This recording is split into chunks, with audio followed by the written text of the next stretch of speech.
So in 2008, I was on Brave New Voices, this poetry show, shit show, documentary thing. And it was a really great opportunity, and I got a lot of notoriety because I wrote this poem called That Girl. And I don't really like this poem. It's my least favorite poem that I've ever written, but it's my most famous poem, so the bane of my existence. In reality, I love telling this story because I think it's kind of empowering. So, I actually wrote the poem about 8 months before that particular filming of the poem was filmed for the show. And what happened was, my ex-boyfriend, you know, people are your exes, but they're not really your exes yet. You know, you still got that thing kind of going on. Well, that was like one of these things. And I remember I woke up one morning and I was late for class, and I had missed the elevator. And I live in like a 25 story building, and the elevators are really slow. So like, I mean, if you miss the elevator, you're basically walking down flights of stairs. So I was like, okay, well, I'll wait for you. And he was like, could you go ahead? Can you just walk out ahead? Can you take the stairs and I'll wait for the elevator? And I was like, excuse me? He was like, I just don't really want to be seen with you. And I was like, I'm confused. You just spent the night in my bed. And he was like, yeah, I just really don't want to be seen with you in public. So I wrote this poem. And I performed it in front of him, in front of 700 other people, and I was like, I'm not gonna do this, I'm gonna be really democratic, and I'm gonna spit the whole poem this way, even though he's right there. And then like halfway through the poem, I was like, this motherfucker.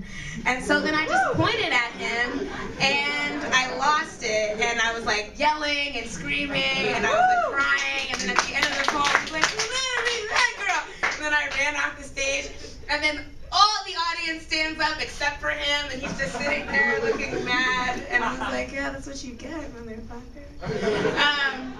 So this is that poem, which I haven't really performed in a long time, so. We got that waiting in the closet. No, that's not the line. We got that waiting in the clinic silence. That shh, don't tell nobody what we did silence. And I'm so tired of being your hamper that I'm about to dump out those week-old ketchup-stained secrets and do laundry in that silence. You like keeping it quiet, but my vagina is not your walk-in closet. You want to stuff your unmentionables through me, want a place to hang up your insecurities, want me to keep track of your hand-me-downs and Prada, women for every occasion to put me back behind closed doors in the darkness. Nobody knows you hold my hand, and nobody knows I call you baby, and nobody knows you write anonymous poems about me, the type you can't post on Facebook, because regardless of what you may think I'm worth or what you may think I deserve, I will never be that girl. The girl who's only allowed to make you smile when she's making you orgasm. That girl whose day job is daydreaming and waiting for her night job. That girl who's so in love she will turn her body over for your superficial touch. You hide me behind locked doors and bed sheets, because if you dare reach out, then everybody would know that it's still about me. Know that in your heart and in your mind you're still wrapped up in me. My tear ducts, you own them. My heartstrings, you got them tied around your pencils and fingers. Yeah, you may say it's over, and you may never admit that you love me, but you don't have to, because the silence, it speaks volumes. You want to hold me in your arms, rock me to sleep, then act like you don't know me.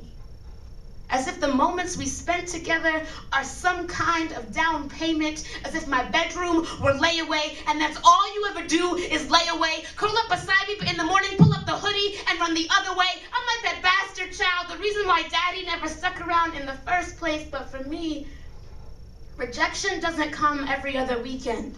It comes when you lower your head and pass by without speaking. And I remember there was a time when you could barely take your eyes off me. I just don't understand why it's not okay for you to love me. I guess you just want me to be that girl.